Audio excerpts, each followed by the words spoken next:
오늘 우리에게 주시는 하나님 말씀 잠언 23장입니다. 잠언 23장 1절에서 14절까지 말씀입니다. 잠언 23장 1절에서 14절까지 말씀 한 절씩 교독하시고 마지막 절 합독하시겠습니다.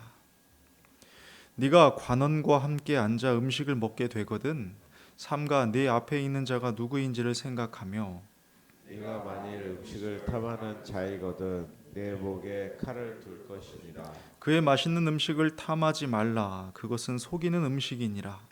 부자 되기에 쓰지 말고 내 새사로운 지혜를 버릴지어다. 네가 어찌 허무한 것에 주목하겠느냐. 정령이 재물은 스스로 날개를 내어 하늘을 나는 독수리처럼 날아가리라. 악한 눈이 있는 자의 음식을 먹지 말며 그의 맛있는 음식을 탐하지 말지어다. 대저 그 마음의 생각이 어떠하면 그 위인도 그러한즉 그가 내게 먹고 마시라 할지라도 그의 마음은 너와 함께 하지 아니함이라. 네가 조금 먹은 것도 토하겠고 내 아름다운 말도 헛된 대로 돌아가리라. 미련한 자의 귀에 말하지 말지니 이는 그가 네 지혜로운 말을 업신여길 것임이니라. 내 지게석을 옮기지 말며 고아들의 밭을 침범하지 말지어다. 대저 그들의 구속자는 강하시니 그가 너를 대적하여 그들의 원한을 풀어 주시리라. 훈계에 착심하며 지식의 말씀에 귀를 기울이라. 아이를 훈계하지 아니하려고 하지 말라. 채찍으로 그를 때릴지라도 그가 죽지 아니하리라. 네가 그를 채찍으로 때리면 그의 영혼을 스올에서 구원하리라. 아멘. 사람들은 종종 허무하다고 느낄 때가 있습니다. 허무함을 토로합니다. 그런데 이런 마음이 소유의 많고 적음 때문에 오는 것은 아닙니다. 성공이나 실패 때문에 오는 것도 아니며 어떤 욕구의 채워짐이나 혹은 부족함 때문에 오는 것도 아닙니다. 실제로 우리는 이런 일들을 잘 알고 있습니다. 소유가 많은 사람도 허무해하고 소유가 적어도 허무해합니다. 성공을 해도 허무함에 몸을 떨고 실패해도 그렇죠. 욕구의 해소는 잠깐의 만족만 있을 뿐 곧이어 허탈과 공허함이 엄습하는 것을 우리는 경험으로도 알고 있고 듣고 보아서도 알고 있습니다. 그렇다면 이 허무함의 정체는 무엇일까요? 사람의 허무함은 본질적인 결핍에서 옵니다. 사람은 창조될 당시 하나님의 생기를 받아 생명이 된 존재입니다. 이것이 창세기 2장에 기록되어 있는데요.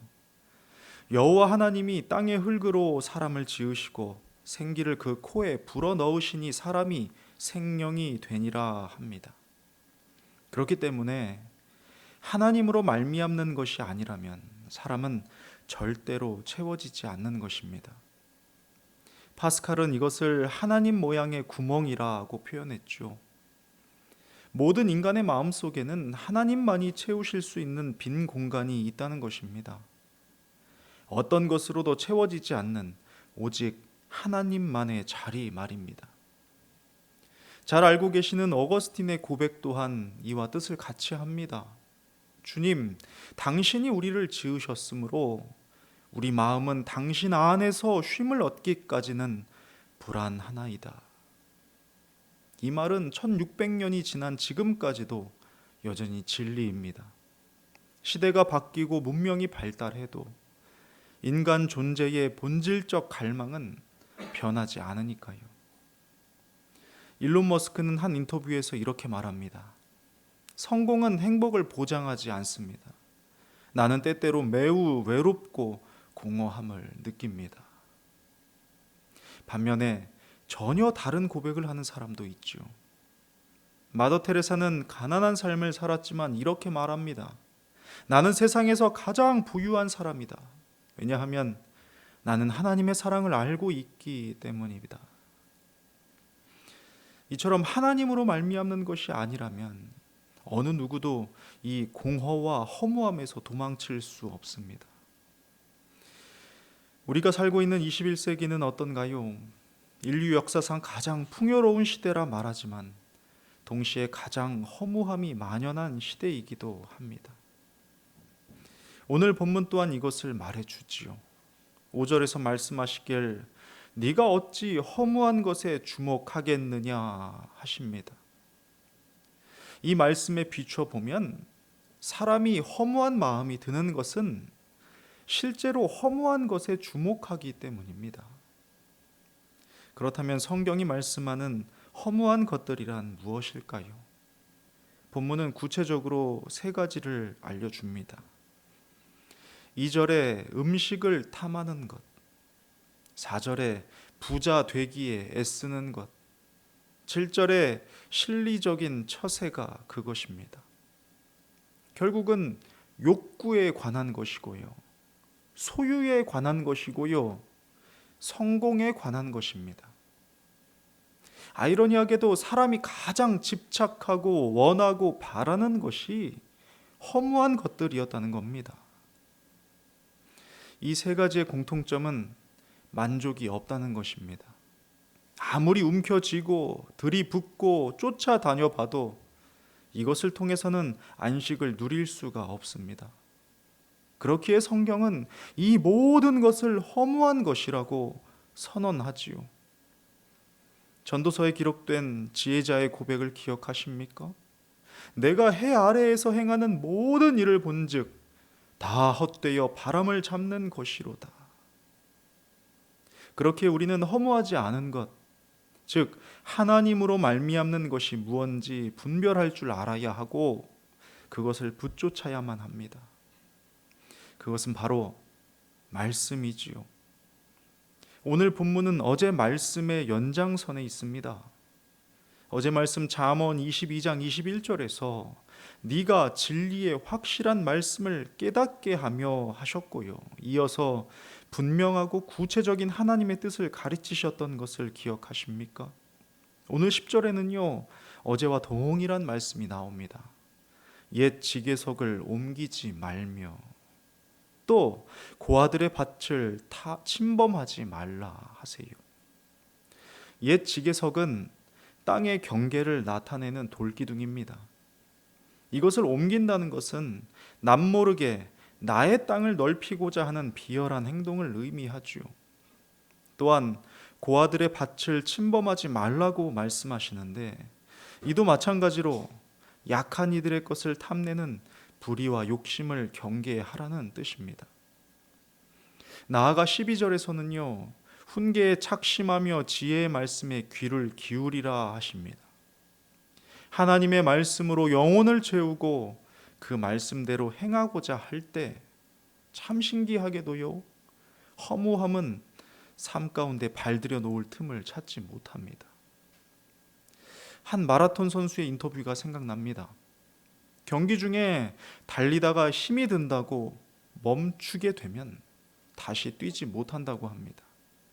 그러나 숨이 턱에 차고 힘이 들어도 멈추지 않으면 고도의 집중력과 페이스를 찾아서 결국 결승점에 들어갈 수 있다고 하죠. 어찌 보면 이 허무함 또한 멈춰버린 사람에게 찾아오는 것이 아닐까 하는 생각이 듭니다. 프로스트의 유명한 시 가지 않는 길에 이런 구절이 있습니다. 숲속에 두 갈래 길이 있었고 나는 사람들이 적게 간 길을 택했다. 그리고 그것이 내 인생을 완전히 바꾸어 놓았다. 오늘 우리 앞에도 두 갈래 길이 있습니다. 허무한 것을 추구하는 길과 영원한 것을 추구하는 길. 나는 어느 길을 선택하겠습니까? 오늘 본문은요 마지막으로 이렇게 자녀를 가르치라 말씀하시는데요, 아이를 훈계하지 아니하려고 하지 말라. 채찍으로 그를 때릴지라도 그가 죽지 아니하리라. 그를 채찍으로 때리면 그의 영혼을 스올에서 구원하리라 하십니다. 신앙은요 나에게서 끝나는 것이 아닙니다. 신앙은 유산이지요. 자녀에게 물려줄 가장 귀하고 값진 유산입니다. 어떤 것과도 비교할 수 없는 보화이기 때문에 매를 들어서라도 이것을 마음에 심어주라 말씀하고 있습니다. 결국 이 모든 일이 영혼을 스올에서 구원하는 일이 되기 때문이라고 말이지요. 존 웨슬리의 어머니 수산나는요, 19명의 자녀를 키우면서도 매일 각 자녀와 개별적으로 신앙 대화를 나누었다고 합니다. 그 결과는 잘 아시는 대로 존 웨슬리와 찰스 웨슬리라는 위대한 신앙의 지도자들이 일어서게 되었습니다. 사랑하는 여러분, 이 시간 스스로에게 질문해 보십시오. 신앙의 유산보다 더 값진 유산이 있습니까? 분명한 대답을 스스로에게 내려야 합니다. 세상에는 분명히 허무한 것과 영원한 것이 존재합니다. 허무한 것은 우리로 모래를 움켜쥔 것 같은 삶이 되게 하지만, 영원한 것은 영혼을 스올에서 건져내는 밧줄이 됩니다. 그러므로 우리는 반드시 영원한 것을 붙잡고 소유하는 인생이 되어야 합니다. 그러나 이 일은 추상적이거나 신비적이거나 모호한 것이 아니었지요. 너무나 선명하고 분명한 하나님의 뜻이요, 말씀이요, 가르침이었습니다.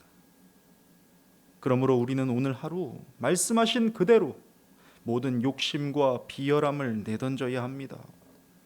오로지 말씀으로 내면을 채우고 항상 하나님의 뜻을 묻는 겸손한 태도로 삶을 대해야 합니다. 또한 신앙의 유산이야말로 가문을 일으키는 가장 값진 보화임을 깨달아 자녀의 마음판에 새기고자 부단히 수고하는 날로 만들어 가야 합니다. 크리소스톰은 이렇게 말했습니다. 자녀에게 줄 수 있는 가장 큰 선물은 경건한 부모가 되는 것이다. 나의 자녀는 나를 통해 하나님을 발견할 수 있습니까? 우리의 삶이 살아있는 성경이 되고 있는지 돌아보아야 합니다.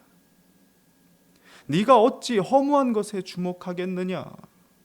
사랑하는 여러분, 오늘 말씀은 허무한 것과 영원한 것을 분명하게 보여주고 있습니다. 갈림길에 설 때마다 말씀이 여러분의 나침판이 되게 하십시오. 그리하여 우리의 걸음걸음이 영원한 길의 발자국을 남기게 되길 주님의 이름으로 축복합니다. 기도하겠습니다. 하나님 아버지, 감사합니다.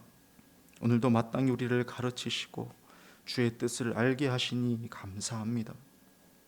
우리의 삶이 허무했던 이유는 내가 허무한 것에 집착했기 때문입니다. 그러나 오늘 영원한 것에 관한 구체적인 말씀을 주셨으니 우리의 선택과 걸음걸음이 하나님의 뜻과 가르침에 합당한 것이 되게 하여 주옵소서. 주의 백성 모두가 이 복된 동행을 누릴 수 있도록 인도해 주시길 간절히 바라오며 예수 그리스도의 이름으로 기도드립니다. 아멘.